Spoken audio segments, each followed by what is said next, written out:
Avant de commencer l'histoire, dites-nous d'où vous nous regardez en laissant un commentaire ci-dessous. Si vous appréciez cette vidéo, n'oubliez pas de liker et de vous abonner. Passez une merveilleuse journée. Profitez de l'histoire, tout le monde.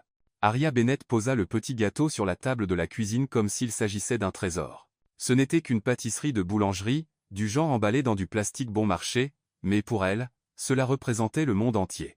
Elle sortit une bougie tordue de sa poche, quelque chose qu'elle avait trouvé dans le tiroir d'urgence, la planta dans le glaçage rose, et s'assit à la grande table en marbre blanc, qui semblait ne jamais être utilisée. L'appartement de son patron, Ethan Harlow, était luxueux, calme et intimidant. Mais cette nuit-là, la cuisine lui semblait être la sienne seule. Elle soupira, alluma la bougie avec un briquet emprunté, et murmura. « Joyeux anniversaire, Aria. 28 ans. » Une bougie tordue et pas un seul cadeau. « Joyeux anniversaire, Aria. 28 ans. » Mais avant qu'elle ne puisse souffler la bougie, un frisson lui parcourut l'échine. « Joyeux anniversaire, Aria. » Elle ferma les yeux, prête à formuler un vœu. Il était là, debout dans l'encadrement de la porte de la cuisine. Ethan Harlow, son patron. Costume impeccable, expression sérieuse, mallette en cuir à la main. L'homme ressemblait à une statue de glace qui aurait soudain décidé de prendre vie au moment le plus embarrassant possible. Aria se figea sur sa chaise. Elle déglutit avec peine. « Monsieur Harlow. Ça va que c'est brissa. Je faisais juste, un test du système d'alarme incendie. » Les yeux de lui descendirent lentement vers le petit gâteau avec sa bougie allumée. Le silence dans la cuisine était si lourd, qu'elle pouvait entendre son propre cœur battre la chamade. Pendant une seconde, elle imagina le pire. Allait-elle être renvoyée? Éjectée pour avoir osé utiliser la cuisine pour souffler une bougie d'anniversaire? Mais alors il parla.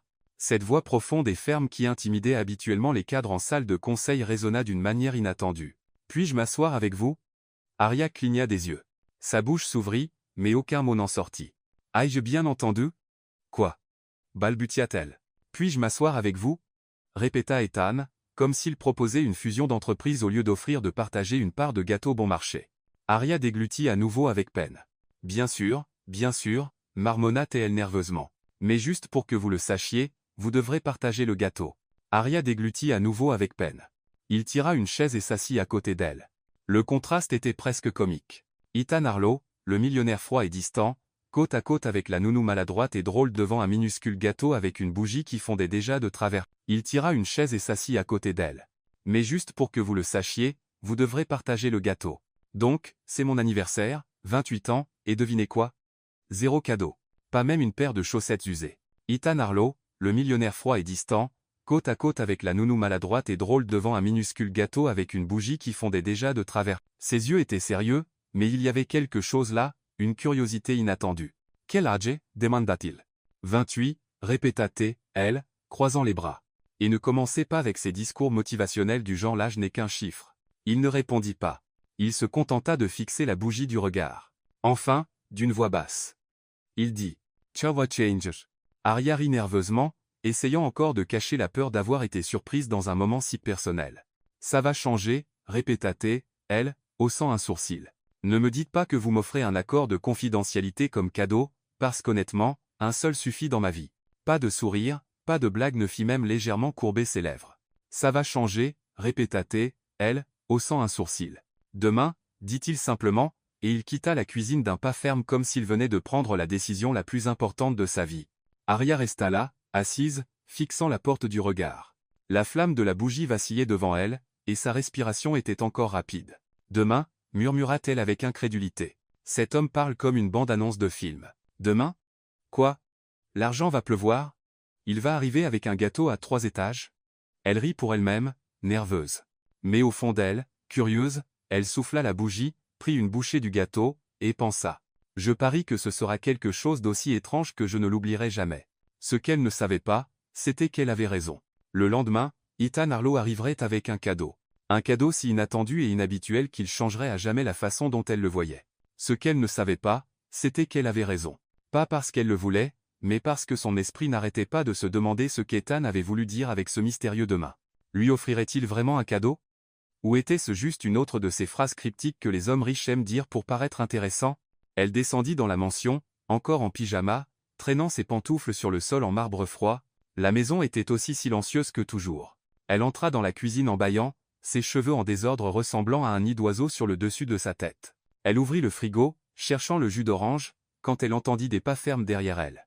Elle se tourna rapidement et faillit lâcher la bouteille de ses mains. Ethan se tenait là, costume gris impeccable, cheveux lissés en arrière, debout bien droit, et dans ses mains quelque chose de petit et de vert. Arya cligna plusieurs fois des yeux, essayant de comprendre ce qu'elle voyait. C'était une petite plante, un petit succulent dans un pot blanc. Et le pire de tout, il avait un énorme ruban bleu ridicule attaché autour, du genre qui semblait avoir été fait par un enfant de 5 ans pendant un atelier d'art plastique. Pendant une seconde, Arya fut complètement silencieuse. Puis un rire jaillit d'elle comme une bombe de confettis. Oh mon Dieu! Arya se plia en deux, se tenant l'estomac en riant. C'est un cadeau d'anniversaire ou une offrande pour un rituel secret de millionnaire? Ethan resta immobile, tenant la plante avec la même sérieux qu'il aurait utilisé pour signer un contrat d'1 million de dollars. Son expression ne changea pas, mais Arya aurait pu jurer qu'elle vit une légère rougeur monter à ses joues. C'est un cadeau, dit Ethan, lui tendant la plante. Arya essuya les larmes de rire et prit doucement le pot, encore souriant d'une oreille à l'autre. Vraiment? Un succulent? Avec un nœud bleu qui a l'air d'avoir survécu à un ouragan. Ethan ajusta sa cravate, clairement mal à l'aise. Il s'éclaircit la gorge avant de répondre. C'était la seule chose vivante que j'ai pu trouver dans la boutique de fleurs ouverte à 7 heures du matin, admit-il, évitant son regard. Le vendeur a suggéré des roses, mais j'ai pensé que c'était trop. Arya se mordit la lèvre pour ne pas rire à nouveau. Donc, vous avez choisi une plante qui ressemble à un cactus jouet. Ça a un sens total. Les succulents sont résilients. Ethan croisa les bras comme s'il défendait une présentation d'affaires. Ils n'ont pas besoin de beaucoup d'eau. Ils sont pratiques. Waouh! Arya fit semblant d'être impressionnée. Vous savez vraiment comment faire sentir une femme spéciale. Et, Arya, je t'ai apporté quelque chose qui a à peine besoin d'attention, tout comme toi. Ethan ouvrit la bouche, clairement incertain de comment répondre. Pour la première fois depuis qu'Arya travaillait là, il avait l'air complètement perdu. Ce n'est pas ce que je voulais dire, murmura-t-il, se frottant la nuque. Arya posa la plante sur le comptoir et sourit, cette fois plus chaleureusement. Je plaisante, dit-elle, adoucissant son ton. En fait, c'est mignon d'une manière étrange et totalement toi, mais c'est mignon. Arya posa la plante sur le comptoir et sourit, cette fois plus chaleureusement. Il y avait quelque chose de différent dans ses yeux. Ce n'était pas la froideur habituelle ou cette distance calculée qu'il maintenait avec tout le monde. C'était de la curiosité. Être même quelque chose de plus. Pourquoi avez-vous fait ça? Demanda Arya, inclinant la tête. Je veux dire, vraiment, vous me parlez à peine sauf à propos de Théo. Et soudain vous arrivez avec un cadeau. Et en heeshito. Il ouvrit la bouche, puis la referma. Il semblait mener une bataille intérieure. Je ne sais pas. Il admit enfin, la voix plus basse. Il y a quelque chose de différent chez vous. Arya sentit son cœur faire un bond. Elle ne s'attendait pas à ça. Ni à la sincérité dans sa voix. Différent comment? Demanda T, elle, essayant de garder un ton léger. Différent comme elle porte des pantoufles à motif flamant rose dans ma maison, ou différent comme elle n'a pas peur de me taquiner. Ethan sourit presque. Presque les deux. Le silence qui suivit n'était pas gênant. Il était nouveau. Quelque chose qu'Arya ne savait pas tout à fait comment interpréter. Ethan s'éclaircit la gorge et recula comme s'il se rappelait soudain quelque chose d'important. Réunion à 8 heures, dit-il, revenant à son ton professionnel habituel. Bien sûr, Arya hocha la tête, tenant encore le pot. Merci pour le succulent. Je vais l'appeler. Etenrico. Ethan s'arrêta à la porte et se tourna légèrement. Eterico? Oui, il a l'air d'un Eterico. Sérieux, formel, mais avec un nœud ridicule qui ruine tout. À ce moment, Ethan sourit vraiment. C'est fou rapide, presque invisible. Mais Arya le vit, et cela la rendit plus heureuse qu'elle ne l'aurait pensé. Il quitta la cuisine sans un mot de plus. Et Arya resta là à regarder la petite plante comme si c'était la chose la plus précieuse au monde. Eh bien, Etenrico, on dirait que toi et moi on va être de grands amis, murmura-t-elle, touchant doucement une des feuilles. Elle posa le pot sur le rebord de la fenêtre de la cuisine où le soleil du matin brillait doucement. Elle s'apprêtait à monter pour préparer Théo quand quelque chose sur le sol attira son attention. C'était un dossier, en cuir noir avec les initiales EH gravées en or. Arya fronça les sourcils. Ethan devait l'avoir fait tomber sans s'en rendre compte. Elle le ramassa pour le porter à son bureau, mais en le soulevant, quelques papiers glissèrent. Oh non, murmura T, elle, s'agenouillant pour les ramasser. Puis ses yeux se posèrent sur un document spécifique. Les mots en haut la firent se figer. Pétition pour modification de garde partagée. Theodore Ethan Hallow. Arya lut le titre 2 fois pour s'assurer qu'elle voyait bien. Garde partagée. Theo. Ses yeux parcoururent rapidement le texte. Des noms apparurent. Vivian Lang, la grand-mère maternelle de Théo. Des arguments légaux. Des phrases comme absence émotionnelle du père et environnement inadapté au développement sain de l'enfant. Le cœur d'Arya se serra. Ethan allait-il perdre la garde de Théo? Ou du moins une partie? Soudain, beaucoup de choses commencèrent à prendre sens. L'attention constante d'Ethan. La façon dont il évitait de rester trop longtemps à la maison. La façon dont il regardait parfois son fils comme s'il avait peur de faire quelque chose de mal. Arya ramassa rapidement les papiers et les remit dans le dossier. Ses mains tremblaient légèrement. Elle n'aurait pas dû voir ça. Ce n'était pas ses affaires. Mais maintenant qu'elle le savait, elle ne pouvait pas simplement l'oublier. Elle monta les escaliers, serrant le dossier contre elle, son esprit tournant dans 1000 directions. Elle frappa à la porte du bureau d'Ethan, mais il n'y eut pas de réponse. Il était déjà parti. Elle posa le dossier bien au centre de son bureau, là où il le verrait dès son retour. En se tournant pour partir, elle regarda par la fenêtre du bureau. En bas, à l'entrée de la mansion, Ethan montait dans la voiture noire. Il avait l'air fatigué. Ses épaules s'affaissaient d'une manière qu'elle n'avait jamais vue auparavant. Arya soupira. « Il se passe quelque chose ici », murmura-t-elle pour elle-même. « Et j'ai le sentiment que les choses vont devenir beaucoup plus compliquées. » Elle quitta le bureau et ferma doucement la porte. Dans le couloir, elle entendit la voix de Théo l'appeler depuis sa chambre. « Arya, Arya, tu peux m'aider à trouver mon dinosaure bleu ?» Elle prit une profonde inspiration, repoussant les pensées troublantes, et remit un sourire sur son visage. « J'arrive, Théo. Je parie qu'il se cache encore sous le lit. » Mais en se dirigeant vers la chambre du garçon, l'image de ces documents ne quittait pas son esprit. Quand elle entra dans la chambre, Théo était à genoux, tendant un bras sous le lit. « Il doit être là, » marmonna Théo, sa voix étouffée. « Je le laisse toujours sous mon oreiller, mais il s'est encore enfui. » Arya sourit et s'agenouilla à côté de lui. « Les dinosaures ne s'enfuient pas, Théo. Ils n'ont pas de jambes rapides. Le tien s'est probablement coincé quelque part. » Après quelques minutes de recherche, Arya trouva le jouet coincé entre la tête de lit et le mur. « Trouvez l'évadé, » annonça-t-elle, levant le dinosaure bleu comme un trophée. Théo sauta de joie et serra le jouet contre sa poitrine. « Merci, Arya. Tu es la meilleure. » Elle ébouriffa doucement ses cheveux. « Bien sûr que je le suis. Maintenant va te brosser les dents et t'habiller. On fait quelque chose de fun aujourd'hui. »« Quoi ?» Les yeux de Théo s'illuminèrent. « Maintenant va te brosser les dents et t'habiller. » Théo courut à la salle de bain. Excité. Arya resta là un moment, regardant autour de la chambre. C'était parfaitement rangé, plein de jouets éducatifs chers. Mais il manquait quelque chose. Il manquait de la vie. Il manquait du bazar. Il manquait la présence d'un père. Elle soupira, se rappelant à nouveau les papiers. Ethan se battait pour garder son fils près de lui, et Théo ne le savait probablement même pas. Arya prit une décision sur le champ. Elle ne dirait rien sur ce qu'elle avait vu. Ce n'était pas le moment, mais elle ferait tout ce qu'elle pouvait pour montrer que cette maison, aussi froide qu'elle paraisse, avait de l'amour, et qu'Ethan, aussi distant qu'il semble, méritait une chance. Plus tard, dans le salon, Arya étala de grandes feuilles de papier sur le sol avec des pots de peinture de toutes les couleurs. Théo portait déjà un vieux t-shirt, prêt pour le bazar. « Aujourd'hui on fait des peintures d'empreintes de main », annonça Arya, trempant sa main dans la peinture rouge et l'appuyant sur le papier. « On va créer tout un zoo. » Théo rit et l'imita, choisissant la peinture verte. « Je fais un dragon géant. » « Les dragons ne vivent pas dans les zoos, Théo. »« Si, dans le mien. » Arya rit et continua à peindre. C'est alors qu'elle entendit la porte d'entrée s'ouvrir. Ethan était rentré plus tôt que prévu. Elle regarda ses mains couvertes de peinture, Théo tout barbouillé de vert et de jaune, et le salon qui ressemblait à un tornado coloré qui était passé. « Oh non » murmura-t-elle. Ethan apparut dans l'encadrement de la porte, encore en costume, dossier en cuir à la main. Il s'arrêta à l'entrée et fixa la scène devant lui.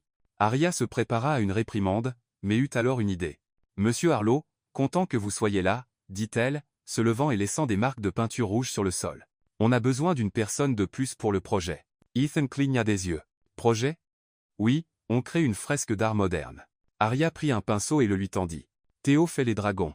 Je m'occupe des éléphants, et vous pouvez faire, je ne sais pas, quelque chose de sérieux et exécutif, comme un diagramme en secteur. » Théo lâcha son pinceau et courut vers son père, attrapant le bas de sa veste avec ses mains tachées de peinture. « Papa, tu dois faire un requin, s'il te plaît. » Ethan regarda son fils, puis Arya, et enfin le pinceau dans sa main. Il semblait mener une bataille intérieure. « J'ai du travail, » dit-il, hésitant. « Le travail peut attendre 10 minutes, » insista Arya, tenant toujours le pinceau. « Allez, monsieur Harlow, montrez-nous que vous savez vous amuser. » Pendant un moment, Arya pensa qu'il refuserait et irait directement à son bureau. Mais alors quelque chose d'inattendu se produisit. Ethan poussa un long soupir, enleva sa veste, posa sa mallette sur le canapé, et prit le pinceau de la main d'Arya. « 10 minutes, dit-il, s'agenouillant à côté de Théo. Arya dut se mordre la lèvre pour ne pas crier de joie. Ethan trempa le pinceau dans la peinture bleue et commença à dessiner quelque chose qui était censé être un requin, mais ressemblait plus à une saucisse avec des dents. « Papa, ce requin a l'air bizarre, » dit Théo, essayant de ne pas rire. « C'est un requin stylisé, » répondit Ethan, sérieux. Arya ne put se retenir et éclata de rire. « Stylisé. Ça ressemble à une saucisse tueuse. » Même Ethan esquissa un sourire. Ce fut bref, mais il était là. Les trois continuèrent à peindre, et pour la première fois, Arya vit Ethan se détendre.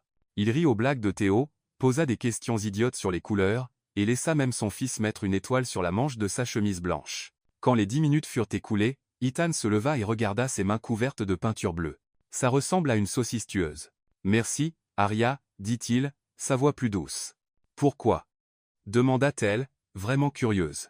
Ethan regarda Théo, qui dessinait maintenant un grand soleil jaune dans le coin du papier. Pour ça, dit-il, gesticulant vers le bazar coloré, pour le faire sourire comme ça. Arya sentit une serrement dans la poitrine.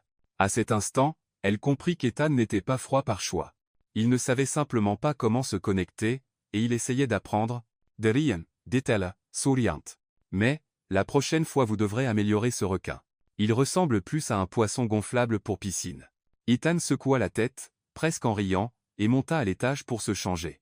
Le reste de la journée passa rapidement. Arya prépara le dîner, aida Théo à prendre son bain, et rangea le salon, qui avait encore des éclaboussures de peinture dans certains coins. Cette nuit-là, après avoir couché Théo, Arya descendit au salon avec une tasse de thé. Elle s'assit sur le canapé et prit le jeu d'Uno que Théo avait laissé sur la table basse. Elle mélangeait les cartes distraitement quand Ethan descendit les escaliers. Il était en vêtements décontractés maintenant, un jogging et un t-shirt gris. Arya ne l'avait jamais vu comme ça. Il avait l'air plus humain, moins comme un robot corporate. « Ça te dit de jouer ?» proposa Arya, levant le paquet. Ethan hésita, mais finit par s'asseoir dans le fauteuil à côté d'elle. « Je n'ai pas joué à l'Uno depuis des années. Ce n'est pas de la science fusée. Tu te contentes de poser des cartes. » Ils jouèrent quelques manches en silence. « Ce n'est pas de la science fusée. Je n'ai pas joué à l'Uno depuis des années. Tu prends ça très au sérieux, dit Arya, posant un +4. Ethan prit 4 cartes sans se plaindre. Je prends tout au sérieux, remarqua-t-il. Arya posa une autre carte. Mais tu sais, parfois c'est bien de juste être humain. Rater le requin, perdre à l'Uno, laisser la vie arriver. Ethan la regarda, curieux. Tu dis toujours ce que tu penses? Toujours. C'est à la fois un défaut et une vertu. Puis Arya, sans vraiment y penser, lâcha à voix haute en regardant ses cartes. Jouer avec toi c'est comme jouer avec un robot sans âme. Sérieusement, même Enrico a plus d'émotions et c'est une plante. Silence. Arya se fijait. Elle leva lentement les yeux et vit Ethan, la regardant droit dans les yeux. Pas en colère. Pas froid. Il riait. Ce n'était pas un rire bruyant, mais c'était réel. Ses épaules tremblaient légèrement, et il couvrit sa bouche de sa main, essayant de se retenir. Robot sans humain. Ethan répéta, encore riant. Arya rougit. Je ne voulais pas dire ça à voix haute. Mais tu l'as dit. Ça t'a échappé. Ethan arrêta de rire, mais le sourire resta. C'est drôle. Théo a dit quelque chose de similaire la semaine dernière. Théo t'a appelé un robot. Il a dit, j'étais comme ces figurines d'action qui ne peuvent pas plier les bras. Arya se mordit la lèvre, essayant de ne pas rire, mais elle ne put s'en empêcher. Le rire sortit, et bientôt ils riaient tous les deux ensemble. Quand le rire s'apaisa enfin, Ethan posa ses coudes sur ses genoux et regarda Arya avec une expression qu'elle ne pouvait pas tout à fait lire. Tu as raison. Dit-il doucement. Je suis un peu un robot parfois. Un peu. Totalement, répondit Arya, mais il y avait de la chaleur dans sa voix. Ethan sourit à nouveau, et à cet instant, quelque chose changea. Ce n'était plus juste patron et employé. C'était autre chose. Quelque chose qu'Arya ne pouvait pas encore tout à fait nommer, mais qui rendait son cœur un peu plus léger. Ils reprirent le jeu, et cette fois, Ethan semblait plus détendu. Il fit des blagues nulles sur les cartes, se plaignit chaque fois qu'Arya posait un +2, et célébra même quand il gagna enfin une manche. Quand l'horloge sonna minuit, Arya bâilla et se leva. Je pense qu'il est temps d'aller dormir. Demain, Théo va vouloir faire plus de bazar coloré. Ethan hocha la tête et remit les cartes dans la boîte. Merci, Arya, pour aujourd'hui. Tu l'as déjà dit. Sourit-elle. Mais de rien encore. Elle monta à l'étage et avant d'entrer dans sa chambre, regarda en arrière. Ethan était encore dans le salon, fixant le mur d'art qu'ils avaient fait plus tôt. Il toucha doucement le requin mal dessiné et sourit pour lui-même. Arya entra dans la chambre avec un sourire sur le visage. Juste peu, cet homme froid et distant commençait à fondre. Dans les jours qui suivirent, quelque chose changea dans la routine de la maison. Ethan commença à rentrer plus tôt du travail. Pas très tôt, mais juste assez pour dîner avec Théo avant le coucher. Arya remarqua qu'il faisait un vrai effort pour être présent, même s'il semblait encore maladroit pendant les moments familiaux. Ce jeudi-là, Ethan rentra à 18h30. Arya était dans le salon, aidant Théo avec un puzzle de dinosaures, quand elle entendit la porte d'entrée s'ouvrir. « Papa !» Théo lâcha les pièces et courut vers son père qui le prit dans ses bras. « Salut, champion. Comment s'est passée ta journée? Arya m'a appris à faire des avions en papier. Regarde. » Théo pointa plusieurs avions éparpillés dans la chambre, certains accrochés au lustre. Ethan regarda Arya, qui haussa les épaules avec un sourire innocent. « Art contemporary. C'est une installation sur la liberté et le mouvement. »« Bien sûr que c'est ça, » répondit Ethan d'un ton qu'Arya aurait pu jurer être de l'amusement déguisé. « Papa, tu vas manger avec nous ce soir ?» demanda Théo avec espoir. « Oui. En fait, c'est moi qui fais le dîner ce soir. » Arya haussa les sourcils, surprise. « Tu cuisines ? Ce n'est pas grand-chose. Je vais juste réchauffer une lasagne. » Ethan posa. « Theo, j'en ai une congelée dans le frigo. » Arya croisa les bras, sceptique. « Tu sais utiliser le four, au moins ? » « Bien sûr que oui. » Ethan desserra sa cravate. « Je ne suis pas complètement inutile en cuisine. »« Si tous les 10. » Arya marmonna, se tournant vers le puzzle avec Théo. Ethan entra dans la cuisine d'un pas confiant. Arya resta dans le salon mais garda l'oreille tendue. Elle entendit la porte du frigo s'ouvrir, quelque chose être déchiré, et puis le micro-ondes biper. Ethan entra dans la cuisine d'un pas confiant. « Papa, tu vas manger avec nous ce soir ?» demanda Théo avec espoir.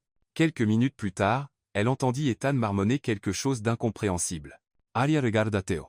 Quand elle entra dans la cuisine, elle trouva Ethan debout devant le micro-ondes, fixant l'écran avec une expression confuse. « Quel est le problème ?» demanda Arya, s'approchant. « J'ai mis la lasagne à réchauffer, mais le temps n'avance pas. » Quand elle entra dans la cuisine, elle trouva Ethan debout devant le micro-ondes, fixant l'écran avec une expression confuse. Arya resta dans le salon mais garda l'oreille tendue. Arya jeta un œil par la fenêtre du micro-ondes et retint son souffle. « Papa, tu vas manger avec nous ce soir ?»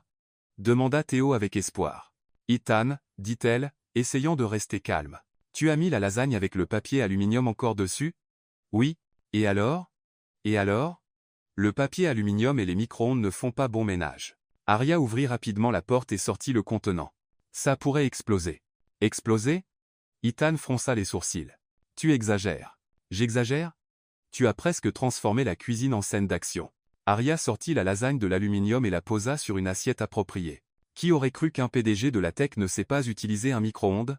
Ethan croisa les bras, clairement embarrassé. « Je mange toujours dehors ou je commande à emporter. Je n'ai pas besoin de cuisiner. »« Eh bien, aujourd'hui tu vas apprendre. » Arya mit l'assiette dans le micro-ondes et régla le minuteur. 6 minutes, et jamais de métal dedans. Ils se tinrent côte à côte, regardant l'assiette tourner dans le micro-ondes. Le silence fut brisé par un petit bruit de pop à l'intérieur, suivi d'une étincelle. Les yeux d'Arya s'écarquillèrent. C'était quoi ça? Un autre pop, puis une lumière vive, et soudain le micro-ondes commença à faire un bruit étrange comme s'il gémissait de douleur. « Rikyo !» Arya tira Ethan en arrière. L'appareil poussa un dernier gémissement dramatique et laissa échapper un nuage de fumée blanche de la porte. L'écran clignota 3 fois, et s'éteignit complètement. Silence. Arya et Ethan restèrent là à fixer le micro-ondes mort. « Tu as tué le micro-ondes » dit Arya, stupéfaite. « Je n'ai rien fait. » Ethan se défendit. « C'est toi qui l'as dit, mais c'est toi qui as mis du papier aluminium dedans avant. Tu as probablement grillé le système. »« Chana aujun sens. »« Oh, si ça ena. » Arya comienza a rir. « Toesi no lencuisine. » Même les appareils abandonnent. Ethan essaya de rester sérieux, mais les coins de sa bouche tressaillirent. Et puis il commença à rire, lui aussi. Théo apparut dans l'encadrement de la porte de la cuisine, les yeux écarquillés. « Pourquoi y a de la fumée ?»« Parce que ton papa a décidé de déclarer la guerre au micro-ondes, » répondit Arya, encore riant. « Est-il a perdu ?»« Je n'ai pas perdu » protesta Ethan. C'était un match nul technique. Arya rit si fort qu'elle dut s'appuyer contre le comptoir.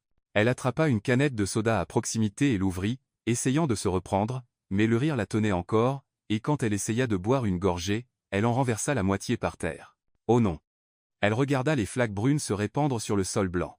Ethan recula, essayant d'éviter le soda, mais atterrit pile sur la partie la plus glissante. Ses pieds glissèrent en avant, ses bras battant l'air pour garder l'équilibre, et il tomba à plat sur le dos avec un bruit sourd. Arya lâcha la canette et courut l'aider. « Ça va? Laisse-moi t'aider. » Elle tendit la main vers lui, mais en tirant, ses propres pieds glissèrent sur le soda. Arya perdit l'équilibre. Et tomba en arrière, atterrissant à côté d'Ethan avec un autre bruit sourd. Ils restèrent tous les deux allongés sur le sol de la cuisine, fixant le plafond. Théo apparut au-dessus d'eux, regardant en bas. Elle tendit la main vers lui, mais en tirant, ses propres pieds glissèrent sur le soda.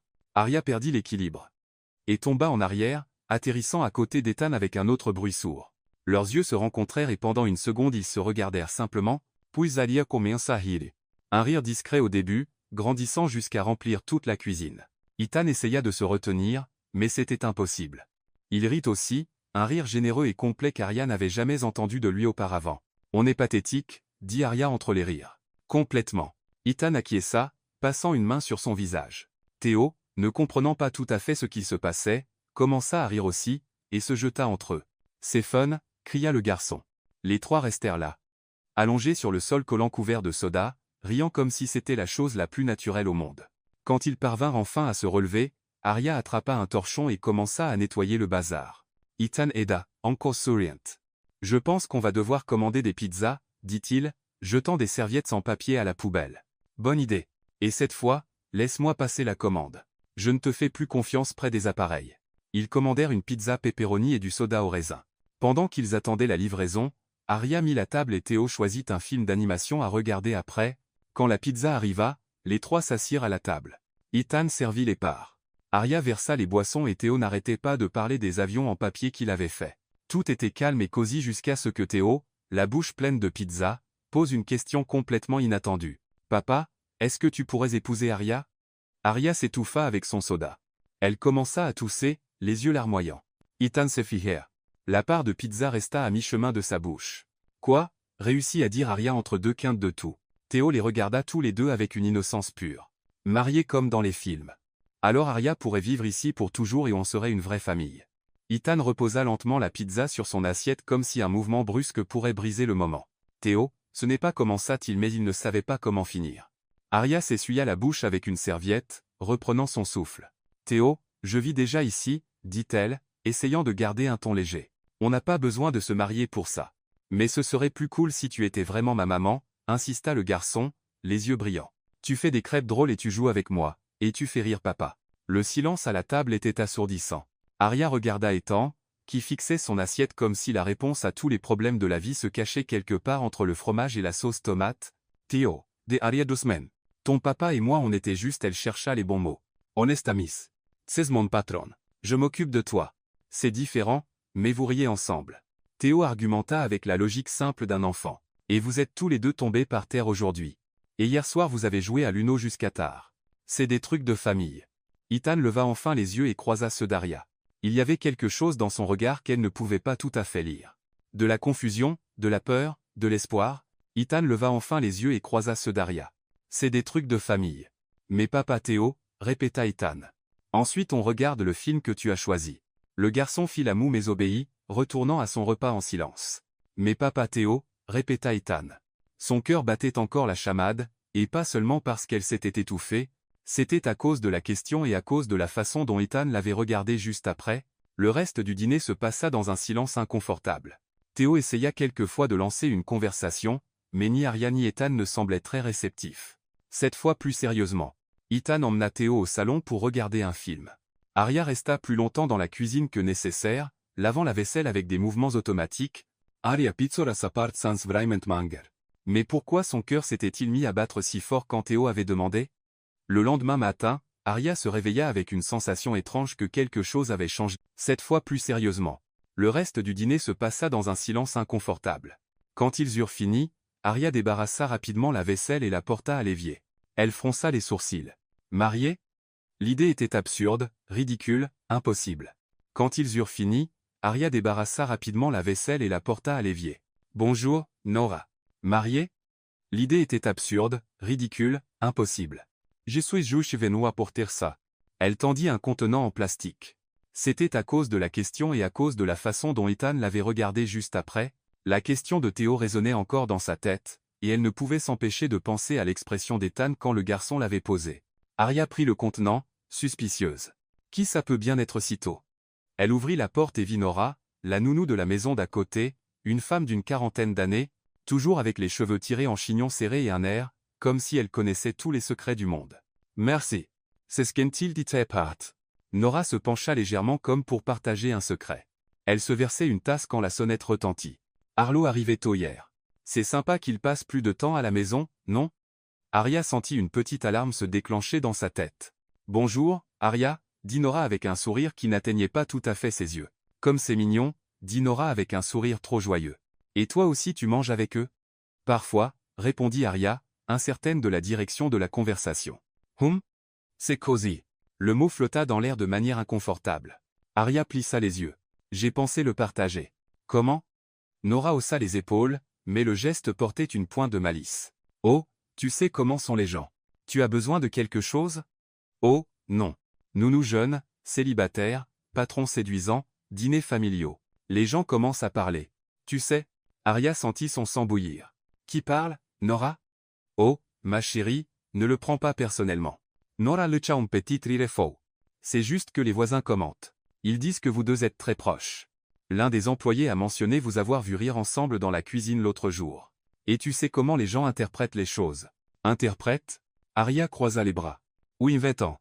Nora feignit l'innocence. Je répète juste ce que j'ai entendu. Je ne suis pas celle qui dit que vous deux avez une liaison. La mâchoire d'Arya en tomba, stupéfaite. Une liaison? Tu te moques de moi. Mais pas besoin de t'énerver contre moi, dit Nora, levant les mains en défense. Je pensais juste que tu devrais savoir ce que les gens disent. Après tout, la réputation c'est tout, non? Et sur ces mots, Nora se tourna et s'en alla, laissant Arya debout à la porte avec le contenant de gâteau dans les mains et la fureur montant dans sa poitrine. Elle ferma la porte plus fort qu'elle ne l'aurait voulu et retourna à la cuisine, prenant de profondes inspirations. Elle posa le contenant sur le comptoir avec tant de force qu'il faillit se casser. Reine des ragots, marmonna-t-elle. Elle doit inventer des choses là où il n'y en a pas. Mais la graine du doute avait été plantée. Est-ce que d'autres pensaient la même chose? Ethan était-il au courant des rumeurs? Quand Ethan descendit pour le petit déjeuner, Arya était encore contrariée, il le remarqua tout de suite. Quelque chose ne va pas? Demanda-t-il, se versant du café. Arya croisa les bras. Tu savais que les voisins pensent qu'on a une liaison? Ethan se figea avec la tasse en l'air. Quoi? Nora, la nounou d'à côté, est venue me dire que les gens du quartier parlent, ils disent qu'on est trop proches. Ethan posa calmement sa tasse sur le comptoir. Et ça te dérange ce qu'ils disent? Bien sûr que oui, s'exclama Arya. Ma réputation est en jeu. Les gens vont penser que je suis le genre de personne qui se met avec son patron. Ethan la regarda avec son expression sérieuse habituelle. Mais tu n'es pas impliqué. Je le sais. Ma réputation est en jeu. Arya, dit Ethan for a moment. Ignore-les. Ma réputation est en jeu. Ne leur donne pas de poids. Facile à dire pour toi, marmonna Arya. Est-ce que d'autres pensaient la même chose?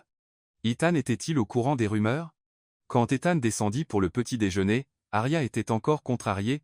Je suis juste la nounou. Devine qui va passer pour la méchante dans cette histoire?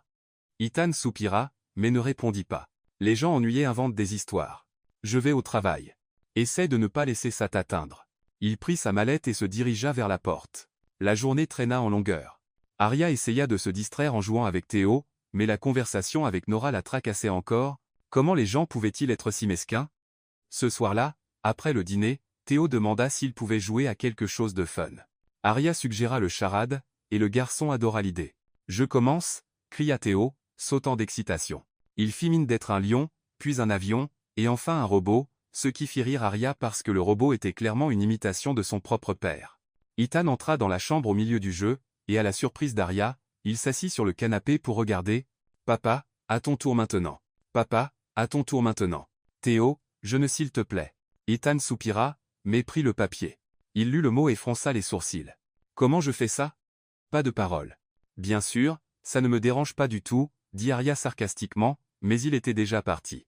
Il lut le mot et fronça les sourcils. Ethan se leva et commença à mimer. Justemima. Justemima. Mariage. Ethan se fit here. Théo applaudit. Tu as trouvé. C'était mariage. Arya sentit son visage chauffa. Ethan était encore debout au milieu de la chambre, les mains en l'air comme s'il avait été pris en train de faire quelque chose qu'il ne devait pas. À mon tour. Leur cœur battait à l'unisson. Elle prit un papier et lut, mariage. Bien sûr, l'univers conspirait clairement contre elle. Elle prit une profonde inspiration et commença à mimer. Elle fit le geste de mettre un voile, puis de marcher dans une allée, et enfin de tenir un bouquet invisible. Théo cria la réponse, mais Arya continua. Elle regarda Ethan et sans vraiment y penser, fit un geste comme si elle mettait une bague à son doigt. Ethan la fixa, ses yeux verrouillés sur les siens un peu trop longtemps. Puis, comme en transe, il avança d'un pas. Arya avança aussi. Leur cœur battait à l'unisson. Son visage était proche. Trop proche. Papa, Arya, vous allez vraiment vous embrasser? Cria Théo, excité. La voix du garçon brisa le moment. Ethan recula d'un coup comme s'il avait été électrocuté. Ça ne peut pas arriver, dit-il, la voix tendue. Arya cligna des yeux, essayant encore de traiter ce qui avait failli se passer. Puis, la colère prit le dessus. Arya se leva rapidement, essayant de cacher son embarras. Parce que je ne veux rien avoir à faire avec un iceberg en costume de toute façon. Ethan serra la mâchoire. Arya, non. Vraiment, tu as raison. Ce serait ridicule. Elle se tourna vers Théo, forçant un sourire. Théo, et si on continuait à jouer juste tous les deux? Ton papa a des choses importantes et froides à faire. Arya. C'est immature. Dit Ethan. Immature? Arya pivota. Arya. C'est immature. Je n'allais pas t'embrasser. Oh, à l'aise. Tu étais à 5 centimètres. Tu as avancé. Toi aussi. Théo regardait alternativement l'un et l'autre comme s'il assistait à un match de tennis. Ethan passa une main dans ses cheveux, frustré. C'est exactement le genre de chose qui ne peut pas arriver. Tu as entendu les rumeurs aujourd'hui. Tu as avancé. Détends-toi, monsieur Harlow. Ton secret est sauf avec moi. C'est exactement le genre de chose qui ne peut pas arriver. Détends-toi, monsieur Harlow. Arya, non. Il regarda Théo, qui fixait les yeux écarquillés, puis revint sur Arya. Je dois travailler. Imagine si quoi. Si quelqu'un découvrait que tu as presque embrassé la nounou? Arya claqua, sa voix dégoulinant de sarcasme, et d'autres choses qu'elle ne voulait pas admettre. Et il quitta la chambre, laissant Arya debout là, tremblant de colère. Je dois travailler. Les adultes peuvent être compliqués, Théo. Dieu me garde qu'un homme comme toi s'abaisse si bas. Le liquide brun coula sur le cuir noir. Les jours suivants furent étranges. Ethan disparut pratiquement. Arya, pourquoi vous vous êtes disputés? Elle prit une profonde inspiration et s'agenouilla à côté de lui. Théo tira sur sa manche. Plus de discussions en cuisine, plus de dîners familiaux, rien. Mais ça c'est ok. Il quittait la maison avant qu'Arya ne se réveille et rentrait après que Théo soit déjà endormi. Quand il avait besoin de lui parler, il envoyait des messages courts et professionnels. Le mercredi matin, Arya était dans la cuisine en train de faire du café quand elle entendit des pas dans les escaliers. Ethan descendit vêtu d'un costume bleu marine, sa cravate parfaitement droite, les cheveux soignés. Après tout, elle n'était que la nounou. Il entra dans la cuisine sans la regarder, alla directement à la machine à café, et prit une tasse. Arya se mordit la lèvre. Le silence était insoutenable. Elle n'avait pas le droit de le manquer, mais elle le faisait, et ça ne faisait que la rendre plus contrariée. La tasse bascula. Du café chaud se renversa directement sur sa chaussure de ville. Ethan sauta en arrière, mais il était trop tard. La tasse bascula. Elle n'avait pas le droit de le manquer, mais elle le faisait, et ça ne faisait que la rendre plus contrariée. C'était un accident, dit Arya, mais ça ne sonnait pas très convaincant. Un accident? Ethan attrapa un torchon et commença à sécher sa chaussure. Tu l'as fait exprès. Je n'ai pas fait ça. Arya croisa les bras. Ce n'est pas ma faute si tu laisses les choses au bord du comptoir. La tasse n'était pas près du bord. Si, elle l'était. Elle allait tomber. Arya, je sais faire la différence entre un accident et une crise. Une crise? Arya sentit sa colère monter. Je ne suis pas une enfant de 5 ans, Ethan. Alors arrête d'agir comme si tu l'étais. Moi? C'est toi qui m'évites depuis 3 jours comme si j'étais un fantôme. Ethan jeta le torchon sur le comptoir. J'ai été occupé. J'ai une entreprise à gérer. Bien sûr que tu l'es. Tu l'es toujours. Arya roula les yeux. Mais avant tu rentrais à temps pour dîner avec ton fils. Maintenant même pas ça. Ça ne te regarde pas comment je gère mon temps. Si, quand c'est moi qui dois consoler Théo tous les soirs quand il demande pourquoi son papa n'est pas à la maison. Ethan ouvrit la bouche pour répondre, mais la referma. Il prit sa mallette et se dirigea vers la porte. Je dois y aller, dit-il, la voix froide. Bien sûr que tu dois, marmonna Arya assez fort pour qu'il l'entende. Fouille. C'est ce que tu fais de mieux. Ethan s'arrêta à la porte. Il se tourna lentement. Qu'est-ce que tu as dit? Arya le fixa, les yeux brillants de frustration. Tu m'as entendu. À chaque fois que les choses deviennent dures, tu fuis. Tu te jettes dans le travail, tu te caches derrière l'entreprise, tu fais semblant que rien ne s'est passé. Mais tu sais quoi? Ça ne fera pas disparaître tes problèmes. Le silence qui suivit était lourd. Ethan la regarda pendant un long moment, la mâchoire serrée, ses yeux sombres impossibles à lire. Tu ne sais rien de moi, dit-il enfin et sortit. Arya resta seule dans la cuisine, son cœur battant la chamade, ses mains tremblantes. Avait-elle été trop loin? Probablement. Mais lui aussi, en l'ignorant comme ça, en évitant sa propre maison à cause d'un stupide presque baiser, le reste de la journée traîna. Arya emmena Théo au parc, prépara le déjeuner, aida pour ses devoirs, mais son esprit était ailleurs. L'après-midi, pendant que Théo dessinait dans le salon, Arya entendit la porte d'entrée s'ouvrir. Ethan était rentré tôt. C'était inhabituel. Il entra dans la chambre et regarda son fils. Théo lâcha ses crayons et courut vers lui. « Papa, tu es rentré tôt. » Ethan prit le garçon dans ses bras, mais Arya remarqua qu'il avait l'air fatigué. Épuisé, vraiment. « Oui. Je me suis dit que je passerais du temps avec toi. On peut jouer aux jeux vidéo ? » « Bien sûr. » Théo courut chercher les manettes et Ethan regarda enfin Arya. Elle détourna rapidement les yeux et monta à l'étage pour leur laisser de l'espace. Des heures plus tard, avec le soleil déjà couchant, Arya descendit pour préparer le dîner. Elle s'arrêta dans le couloir quand elle entendit une voix larmoyante venant du salon. C'était Théo. Elle s'approcha doucement et vit le garçon assis sur le canapé, des larmes coulant sur ses joues. Ethan n'était pas là. Arya entra dans la chambre et s'agenouilla devant lui. « Théo, qu'est-ce qui s'est passé ?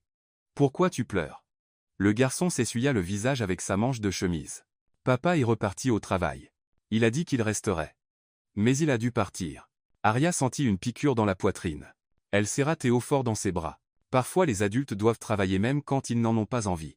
Mais, il part toujours. Théo renifla. Il n'aime pas être avec moi ? Bien sûr que si.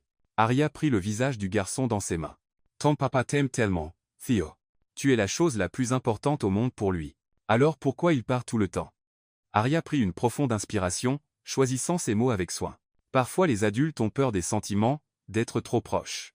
Parce que quand tu aimes vraiment quelqu'un, ça fait très mal si tu le perds. Et ton papa a déjà perdu quelqu'un de très important, alors maintenant il a peur. Maman.